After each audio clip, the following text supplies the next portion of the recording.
Hello friends, I Prabhat once again welcome you to my channel. In this video, we will continue our competitive exam series and discuss some new questions. So let's start our session without wasting further time. आज का हमारा पहला question है Which of the following process helps in the green plants to remove excess water from them? इनमें से कौन सा process green plants को हेल्प करता है एक्सेस वाटर रिमूव करने में? अगर हम बात करें प्रोसेस की रिमूवल ऑफ वाटर, प्लांट के अंदर बेसिकली दो तरीके से होता है। एक होता है हमारा ट्रांसपीरेशन ट्रांसपीरेशन और जो सेकंड वाला हमारा ऑप्शन होता है वो होता है हमारा ग्यूटेशन।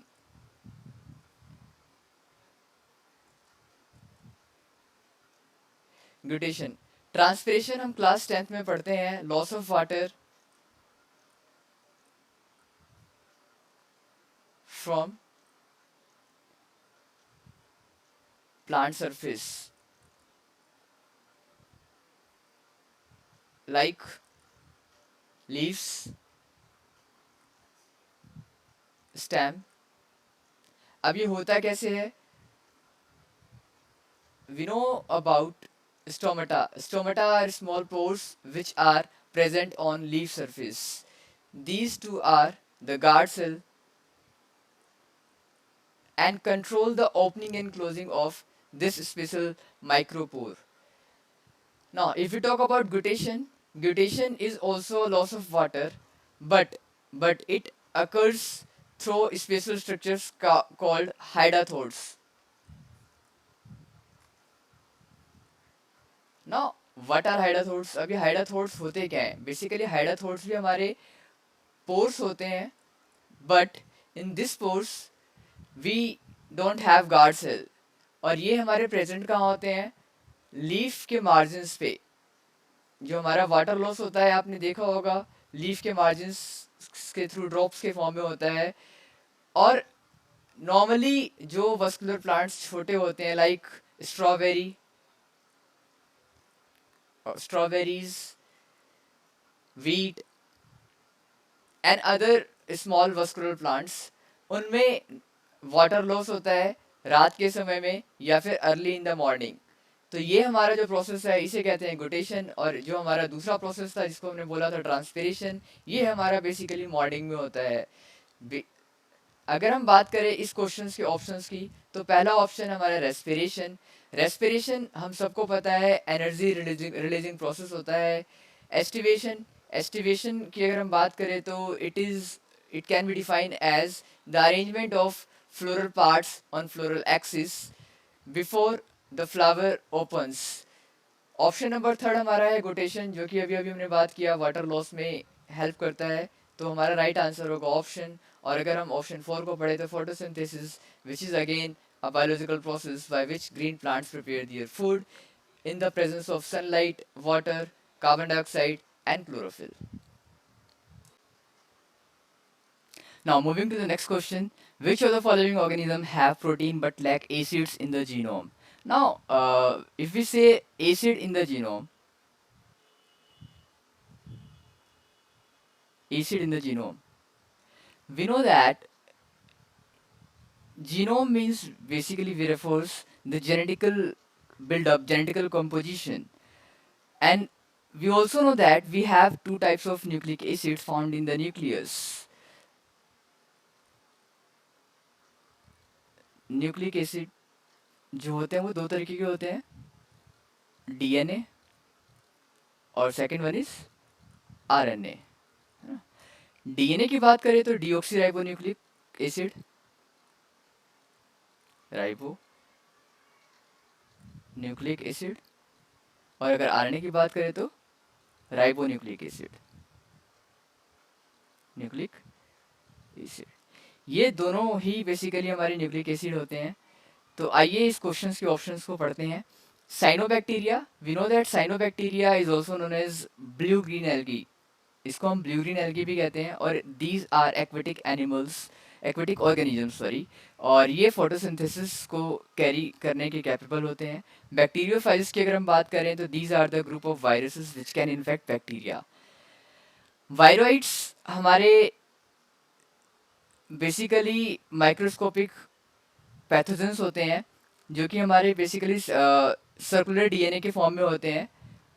प्रायोन्स की बात करें तो these are made up of protein and they also causes some type of disease like neurological disease को ये cause करते हैं, हमारे neurological disorders को cause करते हैं ये neurological disorders, and they lack nucleic acid in their genome. The right answer would be prions. हमारा अगला क्वेश्चन है विच of the following gland is divide of ducts. इस क्वेश्चन को करने से पहले हमें पता होना चाहिए कि ग्लैंड्स क्या होते हैं। बेसिकली ग्लैंड्स होते क्या हैं, है ना। अगर हम बात करें ग्लैंड्स की तो उससे पहले हमें ग्लैंडुलर सिस्टम पढ़ना पड़ेगा। Glandular system basically glandular system का ही एक पार्ट होता है हमारा ग्लैंड्स, जो कि सिक्रीट करता है या तो hormone, enzymes and other substances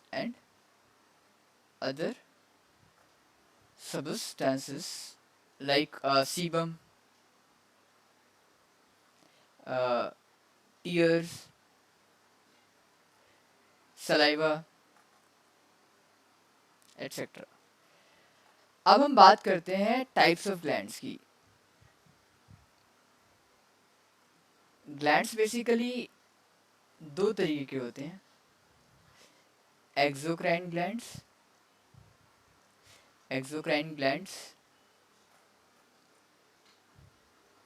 and endocrine glands.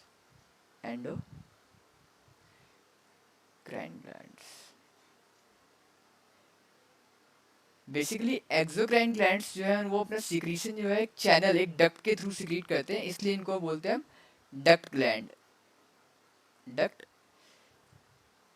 Glands. और एंडोक्राइन ग्लैंड्स जो है अपना सीक्रेशन दे directly secrete their secretion into the blood. इनके पास कोई डक्ट नहीं होता, इसलिए इसको बोलते हैं हम ductless gland.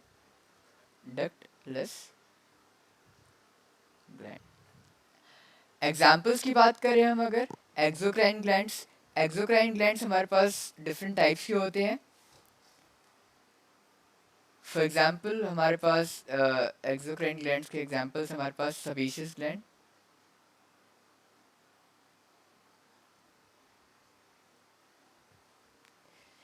Mammary gland,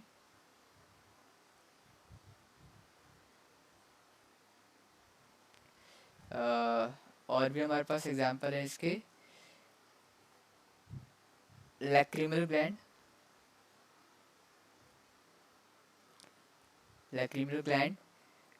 sweat gland, etcetera. वहीं अगर हम दूसरी तरफ बात करें एंडोक्राइन ग्लैंड्स की, तो हमारे पास एंडोक्राइन ग्लैंड्स के एग्जाम्पल्स हैं पिट्यूटरी ग्लैंड,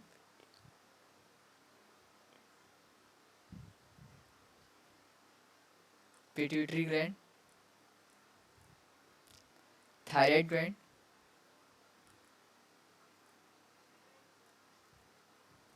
पीनियल ग्लैंड,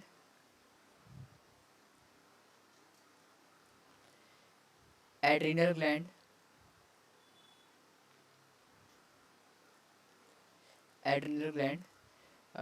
और हमारे पास पैनक्रियाज,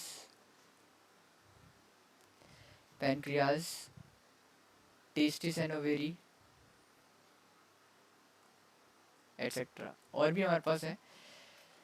तो ये तो हमारे पास कुछ एग्जांपल्स थे पिट्यूटरी ग्लैंड्स के और एक्सोक्राइन ग्लैंड्स के। कुछ ग्लैंड्स हमारे जो है वो मिक्स ग्लैंड कहे जाते हैं, क्यों? क्योंकि वो ग्लैंड्स हमारे एंडोक्रीनली फंक्शन भी परफॉर्म करते हैं और एक्सोक्रीनली फंक्शन भी परफॉर्म करते हैं। फॉर एग्जांपल अगर मैं यहाँ पे बात करता हूँ मिक्स्ड ग्लैंड की बात करता हूँ, तो हमारे पास इसका सबसे अच्छा एग्जांपल है pancreas testis and ovary, testis and ovaries, ovaries. अब ये पैनक्रियाज और टेस्टिस एंड ओवेरीज हमारे मिक्स ग्लैंड क्यों है, क्यों कहे जाते हैं, तो इसको समझते हैं डिटेल में।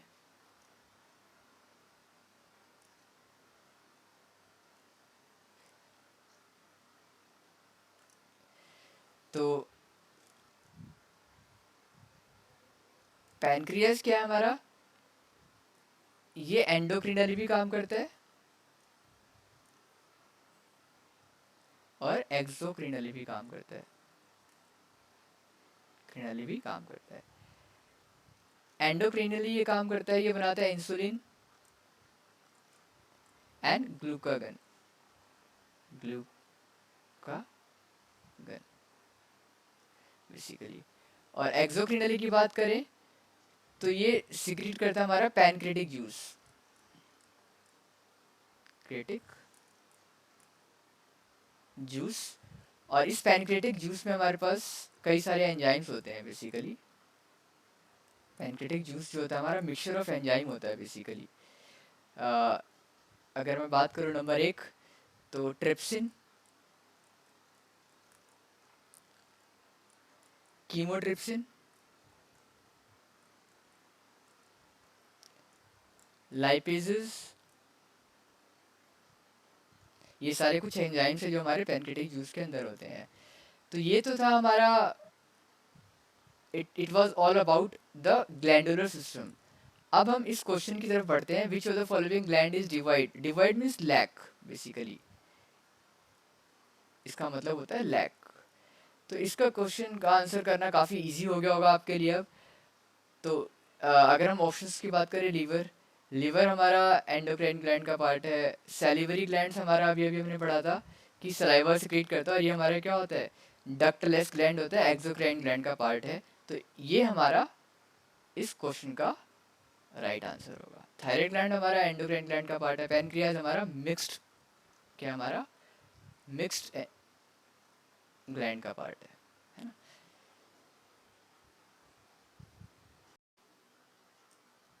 Now moving to the next question, which of the following is a mixed gland. अभी अभी हमने बात की थी ग्लैंडुलर सिस्टम की, तो हमने देखा था कि मिक्स ग्लैंड वो ग्लैंड होते हैं जो हमारे बोथ एंडोक्रिनल फंक्शन और एक्सोक्रिनल फंक्शन को परफॉर्म करते हैं। वी नो थायराइड ग्लैंड हमारा एंडोक्राइन ग्लैंड का पार्ट होता है।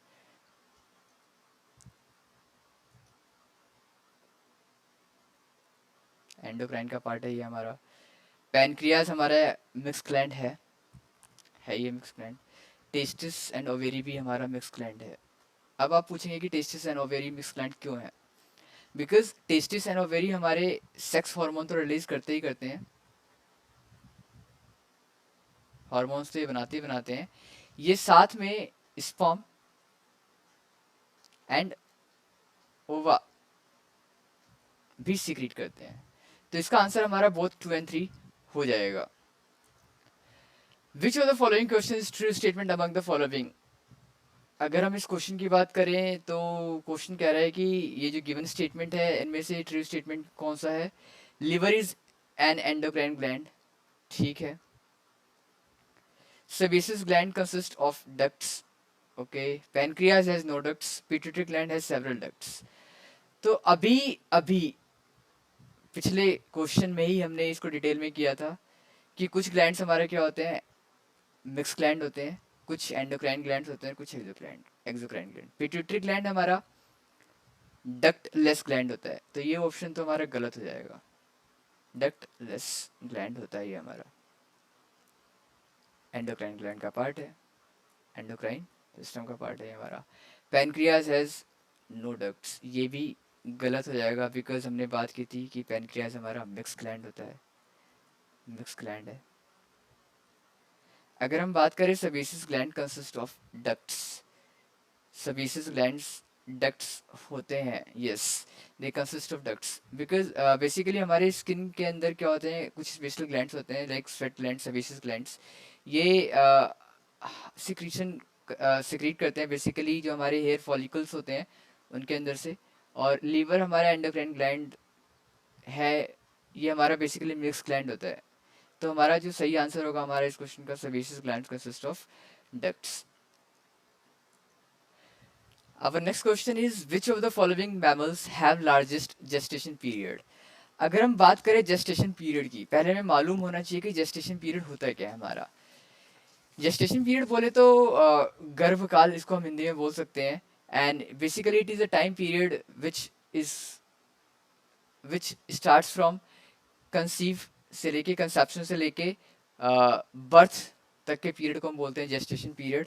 और ये हमारा वेरी करता है एनिमल टू एनिमल.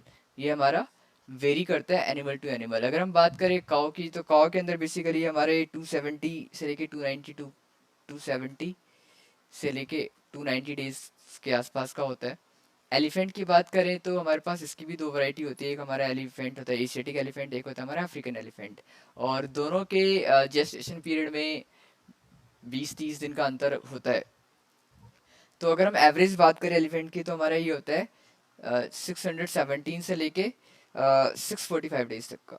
645 डेज, ये भी हमारे डेज में है टाइम. रैट की बात करें तो ये इनका एक महीने से कम का ही होता है. 21 से 23 दिन का होता है मेरे ख्याल से. हाँ, 20 से 23 दिन का.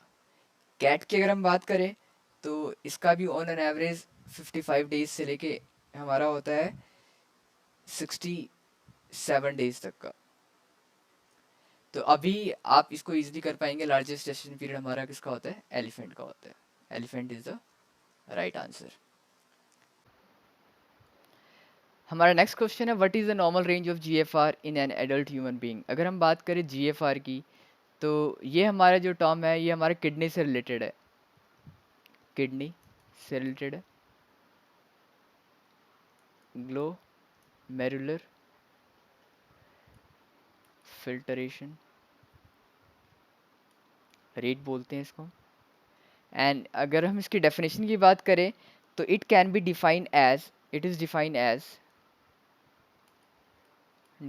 As the volume of plasma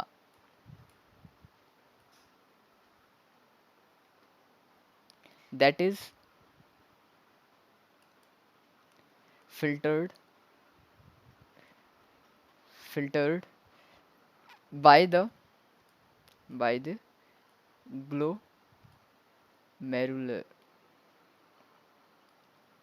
glomeruli per unit of time.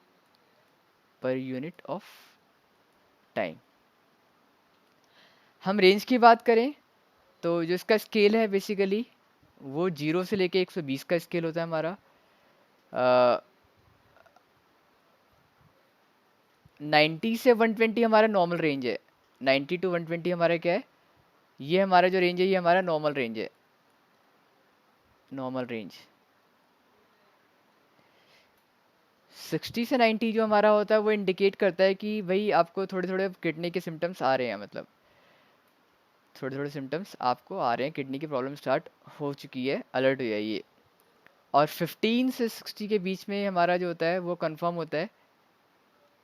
ये 60, 15 से 60 ये किडनी डिजीज़ को रिप्रेजेंट करता है. Kidney disease. और 0 to 15 के बीच में होता है हमारा किडनी फेलियर. और इन्हीं पेशेंट्स को हमें डायलिसिस की रिक्वायरमेंट होती है. तो आई होप ये क्वेश्चन आपको समझ में आ गया होगा. अब इसका आंसर आप इजीली कर सकते हैं. तो what is the normal range? Normal range हमारा ऑप्शन नंबर 3 हो जाएगा. Moving to the next question, which of the following causes biomagnification in food chain. अब यहाँ पे हमारे पास दो टर्म है, biomagnification and food chain. Biomagnification and food chain. Biomagnification का मतलब क्या होता है? बेसिकली मैग्निफिकेशन का मतलब तो आप सभी को पता है. हम नॉर्मली क्या करते हैं, लेंस से क्या करते हैं, जब छोटी छोटी चीज़ें होती हैं उसको क्या करते हैं, जूम कर लेते हैं, बड़ा कर लेते हैं, है ना. बायोमैग्निफिकेशन का मतलब क्या है कि हमें पता है कि जितने भी एनिमल्स या फिर जितना भी लिविंग सिस्टम है वो उसको कॉन्टिन्यूस सप्लाई ऑफ एनर्जी चाहिए, उसके लिए वो खाना खाता है ना. खाना खाता है, वो इनटेक करता है फूड का. अब कुछ कंपोनेंट्स या फिर कुछ कंपाउंड ऐसे होते हैं कि जो हमारा लिविंग सिस्टम डाइजेस्ट नहीं कर सकता, ब्रेक डाउन नहीं कर सकता उसको एब्जॉर्बेबल फॉर्म में, सिंपल फॉर्म में. तो कुछ केमिकल्स हमारे होते हैं जो कि हमारे क्या होते हैं, फर्दर ब्रेक डाउन नहीं होते, वो एज इट इज़ पड़े रहते हैं बॉडी के अंदर। अभी फूड चेन को भी समझते हैं, फिर हम कोरिलेट करेंगे दोनों टर्म्स को। फूड चेन क्या होता है हमारा, हमने बचपन में पढ़ा हुआ है फूड चेन कि ग्रीन प्लांट्स क्या होते हैं हमारे, प्रोड्यूसर होते हैं। क्या होते हैं? प्रोड्यूसर। प्रोड्यूसर। उसके बाद हमारा क्या होता है, जो सब्सिक्वेंट लेवल होता है हमारा, होता है प्राइमरी कंज्यूमर। कंज्यूमर हार्बीवोर्स मतलब बेसिकली है ना, herbivores. Secondary consumers, secondary consumers carnivore. And सबसे ऊपर टर्सरी, जो कि क्या होता है हमारा, ओमनीवोर्स। ओमनीवोर्स। तो अब इसको हम समझते हैं कि बायोमैग्निफिकेशन होता क्या है। फूड चेन तो हमें पता है कि it is the process of transferring energy from one trophic level to the subsequent trophic level by the process of eating and eaten up. एक टिपिकल एग्जांपल के थ्रू समझते हैं बायोमैग्निफिकेशन को। हम एक एक्वेटिक फूड चेन लेते हैं, aquatic food chain लेते हैं, फूड चेन लेते हैं। फाइटोप्लैंक्टन्स, फाइटो प्लैंक्टन्स हमारे क्या है, प्रोड्यूसर है। इनको कौन खाता है, जू प्लैंक्टन्स। प्लैंक्टन्स, जू प्लैंक्टन्स को हमारी स्मॉल फिश खाती है, स्मॉल फिश। और इस स्मॉल फिश को कौन खाता है, हमारे लार्ज फिश, लार्ज फिश या फिश ईटर, फिश ईटर। हमारे कुछ जैसे हमारे क्रेन, CRANE, क्रेन्स होते हैं जो खाते हैं हमारे ना। तो अभी फाइटोप्लैंक्टन्स, अब मान लो कि जो हमारा कुछ केमिकल है, फॉर एग्जांपल यहाँ पे हमारा NO2 SO2 CO2, ये तो हमारा ब्रेक डाउन हो जाता है। लेकिन जो DDT है, जो हमारा DDT है, DDT की अगर हम बात करें तो ये एक तरीके से इंसेक्टिसाइड है। ये क्या हमारा एक तरीके से इंसेक्टिसाइड है, ये हमारा इंसेक्टिसाइड है। DDT क्या है हमारा, DDT इंसेक्टिसाइड है, इंसेक्टिसाइड है। इसकी फुल फॉर्म की बात करें हम तो इसकी फुल फॉर्म होती है di chloro, di phenyl tri chloro, tri chloro chloro ethane. अब फार्मिंग के टाइम पे क्या करते हैं, एग्रीकल्चर के टाइम पे क्या करते हैं, हम DDT डालते हैं इंसेक्टिसाइड के तौर पे। बारिश आती है या फिर वो जो उसका एग्रीकल्चर रन ऑफ होता है बेसिकली, वो कहाँ जाता है, एक्वेटिक सिस्टम में जाता है, तालाब को पोल्यूशन करता है कॉज, या फिर वो नदियों में बहता है। तो फाइटोप्लैंक्टन्स के अंदर जो होता है हमारा DDT का कॉन्सेंट्रेशन इनिशियली बहुत कम होता है, मान लो सपोज करो 0.01 ग्राम। अब जू प्लैंक्टन्स खाएंगी इन फाइटोप्लैंक्टन्स को, तो वहाँ पे कंसंट्रेशन क्या होता है, मैग्नीफाई हो जाता है। सपोज करो 0.1 mg हो गया, mg, हाइपोथेटिकल एग्जांपल लेके चल रहे हैं हम, 0.1 mg। अब यहाँ पे मान लो हमारे पास 1 mg हो गया स्मॉल फिश, यहाँ पे 10 mg हो गया। तो आप देख रहे हैं कि सब्सिक्वेंट ट्रॉपिक लेवल पे क्या हो रहा है, हमारा कंसंट्रेशन DDT का इंक्रीज हो रहा है। And this is biomagnification, this is biomagnification.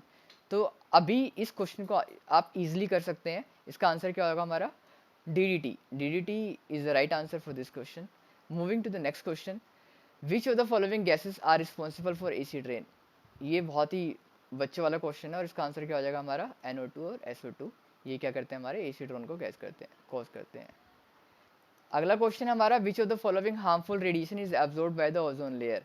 Ozone layer बहुत ही इम्पोर्टेंट है, बिकॉज इसी लेयर के कारण अर्थ पे लाइफ प्रेजेंट है।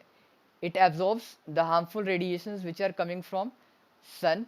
और ये होता कहाँ पे है, ये स्ट्रेटोस्फेयर में होता है बेसिकली, स्ट्रेटोस्फेयर में होता है बेसिकली हमारा।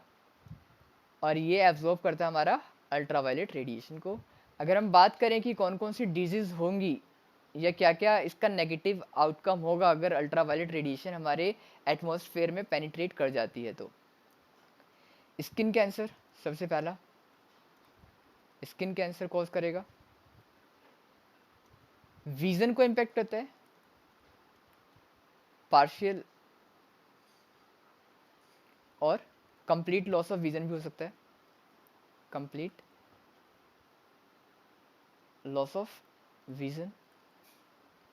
और अगर ये बहुत ही सीवियर हो जाता है, सीवियर एक्सपोजर मिलता है अल्ट्रावायलेट रेडिएशन को, तो हमारा जीन म्यूटेशन भी कॉज करता है। ये जीन म्यूटेशन, म्यूटेशन बोलते हैं चेंज ऑल्ट्रेशन इन डीएनए। तो इसका आंसर हमारा क्या हो जाएगा, अल्ट्रावायलेट रेडिएशन। हमारा नेक्स्ट क्वेश्चन है, sunken stomata and reduced leaf size are the adaptation seen in which plant? Adaptation, sunken stomata and reduce leaf size. अगर हम इन वर्ड्स को देखें तो संकन स्टोमेटा का मतलब क्या होता है, हमें स्टोमेटा क्या होता है पता है कि ये हमारे क्या होते हैं, स्पेशल पोर्स होते हैं जिनके पास क्या होता है, गार्ड सेल्स होते हैं, और गार्ड सेल्स क्या करते हैं, रेगुलेट करते हैं opening and closing of these pores. तो इनका साइज क्या होता है, शंकन होता है, बेसिकली सिकुड़ जाते हैं। रिड्यूस्ड लीफ साइज की बात करें तो हमें कुछ प्लांट्स के अंदर क्या दिखता है, जो उनके जो लीव्स होते हैं वो क्या होते हैं, काफ़ी छोटे होते हैं, या फिर क्या होते हैं, कांटे नुमा होते हैं, थॉर्न्स लाइक स्ट्रक्चर्स होते हैं, है ना। और अगर हम बात करें एडेप्टेशन की, तो एडेप्टेशन को हम डिफाइन कर सकते हैं कि features that are inheritable, or we can define as inheritable features which enables any organism to survive and reproduce in the environment where they are living or they are surviving. अगर हम बात करते हैं xerophytic plants की, xerophytes की, तो xerophytes क्या होते हैं, हमारे वो प्लांट्स होते हैं जो स्कार्स वाटर अवेलेबिलिटी के कंडीशन में रहते हैं। डेजर्ट प्लांट भी बोलते हैं इनको हम, डेजर्ट प्लांट। एग्जाम्पल होता है हमारा कैक्टस, ओपनशिया, ओपनशिया, अकेशिया, बबूल मतलब, है ना। एपीफाइट्स हमारे वो ग्रुप ऑफ प्लांट्स होते हैं जो दूसरे प्लांट्स के ऊपर होते हैं, जो दूसरे प्लांट बॉडी पे होते हैं। For example moss, ferns, liverworts, etcetera. दूसरी तरफ हाइड्रोफाइट्स हमारे क्या होते हैं, एक्वेटिक प्लांट्स होते हैं, क्या होते हैं, सॉरी, एक्वेटिक प्लांट्स होते हैं, एक्वेटिक प्लांट जो कि पानी के अंदर रहते हैं। और इनकी अगर हम बात करें एग्जांपल्स की, तो आइकॉर्निया, आइकॉर्निया, लोटस, ये कुछ हमारे एग्जांपल है जो हमारे पानी के अंदर होते हैं। हेलोफाइट्स वो ग्रुप ऑफ प्लांट्स होते हैं जो कि सलाइन कंडीशन में रहते हैं, सलाइन कंडीशन में रहते हैं। बेसिकली जो हमारा वर्ड है हेलो, हेलो, ये हमारा हेलो वर्ड है हमारा, वो हमारा केमिस्ट्री में हमने पढ़ा है 17th ग्रुप ऑफ एलिमेंट, जिसमें क्या होते हैं, फ्लोरीन, क्लोरीन, ब्रोमीन और आयोडीन। तो वो सारे क्या होते हैं, सॉल्ट होते हैं बेसिकली वो। तो सलाइन कंडीशन में जो प्लांट्स उगते हैं उनको बोलते हैं हेलोफाइट्स। इनकी बात करें हम तो इसका एग्जाम्पल, क्लासिकल एग्जाम्पल है हमारा हेलोफाइट्स का क्लासिकल एग्जाम्पल है डेजर्ट, इसका एग्जाम्पल है desert salt bush, desert salt. I hope अब इसका आंसर करना आपके लिए काफ़ी इजी हो जाएगा। हमें पता है कि डेजर्ट के अंदर तो पानी की अवेलेबिलिटी वैसे ही कम है, तो वाटर लॉस क्या होना चाहिए, मिनिमल होना चाहिए, तो हमारा संकन स्टोमेटा होता है, ठीक है।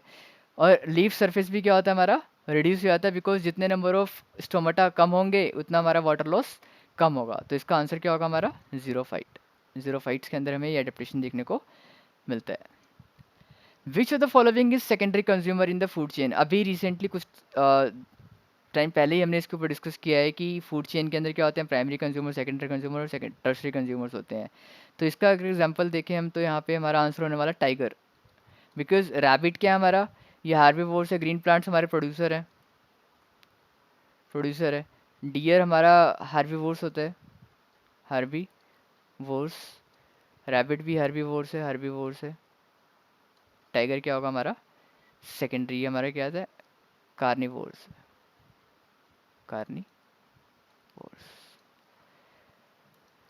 Moving to the next question, which of the following vertebrata are essentially uricotelic?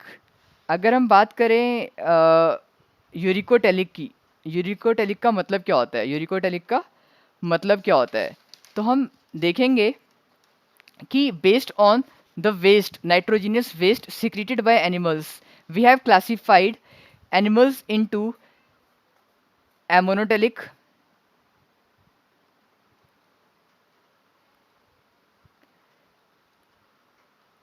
ammonotelic,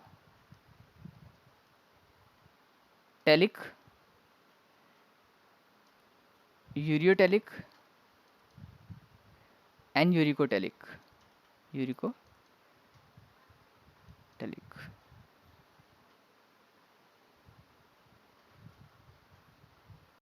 अगर हम बात करें एमोनोटेलिक की, तो ये सीक्रेट करते हैं अमोनिया,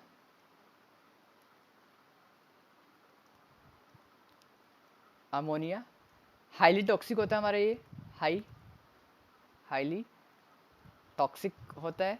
और इसके एग्जाम्पल की बात करें कि ये कौन कौन से हमारे ग्रुप ऑफ ऑर्गेनिज्म जो होते हैं वो एमोनोटेलिक होते हैं, तो बेसिकली अमोनिया को एक्सक्रीट करने के लिए मतलब बहुत ज़्यादा अमाउंट ऑफ वाटर का रिक्वायरमेंट होता है।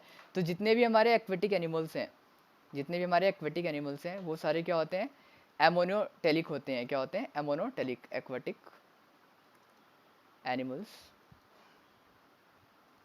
फिश, ये सारे क्या होते हैं, हमारे एमोनोटेलिक होते हैं। अगर हम बात करें यूरियोटेलिक की, अगर हम बात करें यूरियोटेलिक की, तो यूरियोटेलिक हमारे करते हैं urea, they excrete urea, organisms which excrete urea are called as ureotelic organisms.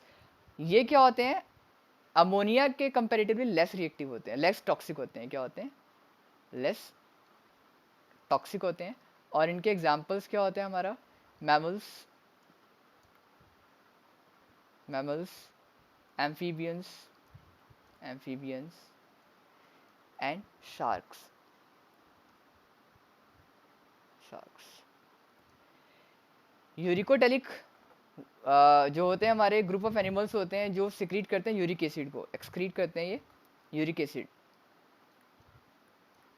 Uric acid. और इसके एग्जाम्पल की अगर हम बात करें तो birds, insects, insects and reptile, reptiles, ये हमारे। तो इसका आंसर अब हमारा काफ़ी इजी हो गया हमारे लिए। तो ये पूछ रहा है यूरिकोटेलिक, यूरिकोटेलिक क्या होगा हमारा, एव्स वर्ड्स के रूप को कहते हैं, फिश हमारा होता है एमोनोटेलिक, एम्फीबियंस हमारा और मैमल्स हमारा क्या होते हैं, ये यूरियोटेलिक होते हैं। तो इसका जो राइट आंसर होगा हमारा एव्स। अगले क्वेश्चन की तरफ बढ़ते हुए, which of the following disease is caused due to the poisoning with cadmium. अब कैडमियम होता क्या है, बेसिकली ये एक हैवी मेटल है, ये क्या हमारा हैवी मेटल है, ये क्या हमारा हैवी मेटल, हैवी मेटल। और फर्स्ट टाइम जब ये रिपोर्ट हुआ था, ये हुआ था 1910 और 12 में, जापान में, बेसिकली जापान में। और ये जो आउटकम था हमारा बेसिकली इंडस्ट्रियलाइजेशन का आउटकम था हमारा, इंडस्ट्रियलाइजेशन, ये जो दौर था हमारा, उस टाइम पे हुआ क्या था कि एक एरिया था बेसिकली, जहाँ पे जापान का एक एरिया था जहाँ पे रिपोर्ट हुआ था, वहाँ पे जो माइन का तो जो जो वेस्ट वाटर था बेसिकली, वो डायरेक्टली वो बहा रहे थे नदियों में, ठीक है। और उस नदी के पानी से क्या हो रहा था, सिंचाई कर रहे थे लोग, मतलब खेती में यूज़ कर रहे थे। तो जो लेबरर थे, पर्टिकुलरली वुमेन, उनको ये डिजीज़ रिपोर्ट हुई, उनको ये डिजीज़ ये रिपोर्ट हुई। और ये इसका जो डिजीज़ का नाम था बेसिकली पोलियो रिकेट। तो हमें पता है कि हम इसको ऐसे ही फिल्टर कर सकते हैं अगर हम इसके ऑप्शन की तरफ जाएं तो, बिकॉज पोलियो हमारे एक वायरल डिजीज़ है, रिकेट्स हमारा विटामिन डी की डेफिशिएंसी से होता है, ये बोन से रिलेटेड है, ठीक है। तो अब इन दोनों में से इसका राइट आंसर होगा हमारा इटाई, इटाई क्या होगा हमारा, इटाई, इटाई, इसका राइट आंसर हमारा इटाई, इटाई। अब इटाई, इटाई क्या है, बेसिकली एक जापानीज लैंग्वेज में ना, जापानीज लैंग्वेज में इसका मतलब होता है it hurts, it hurts, it hurt, it hurts, it hurts, it hurts. Because ये जो इसके जो सिम्टम्स होते हैं वो बेसिकली हमारे जॉइंट्स और मसल्स में पेन होता है बेसिकली इसमें। इसका जो सिम्टम्स हमें देखने को मिलता है इटाई डिजीज में, इटाई डिजीज में ये स्पाइन एंड जॉइंट्स को अफेक्ट करता है, ये जॉइंट्स को अफेक्ट करता है ये। और सीवियरिटी में ये किडनी फेलियर भी कॉज करता है, किडनी फेलियर। तो इसका राइट आंसर क्या हो जाएगा हमारा, इटाई। अगले क्वेश्चन की तरफ। अगला क्वेश्चन हमारा, Minamata disease is caused due to which of the following pollutant. ये जो डिजीज है इसका भी एक हिस्टोरिकल बैकग्राउंड है बेसिकली, जिसकी अभी हम डिस्कशन करते हैं कि क्या है इसका हिस्ट्री और क्या है इसका डिटेलिंग। मेनामेटा, ये जो स्टोरी है ये है जापान की। जापान का एक आइलैंड है, इसका नाम है क्यूशू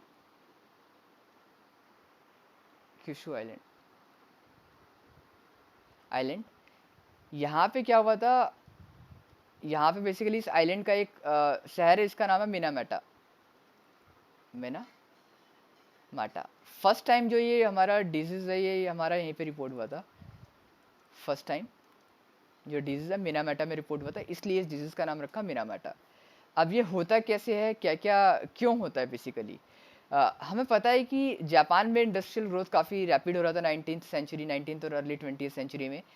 तो वहाँ पे क्या हुआ बेसिकली, जो उनका ये हमारा आइलैंड है, तो जो वाटर बॉडीज़ थी हमारी वहाँ की, वो क्या हो गई थी, कंटामिनेट हो गई थी मिथाइल मरकरी से।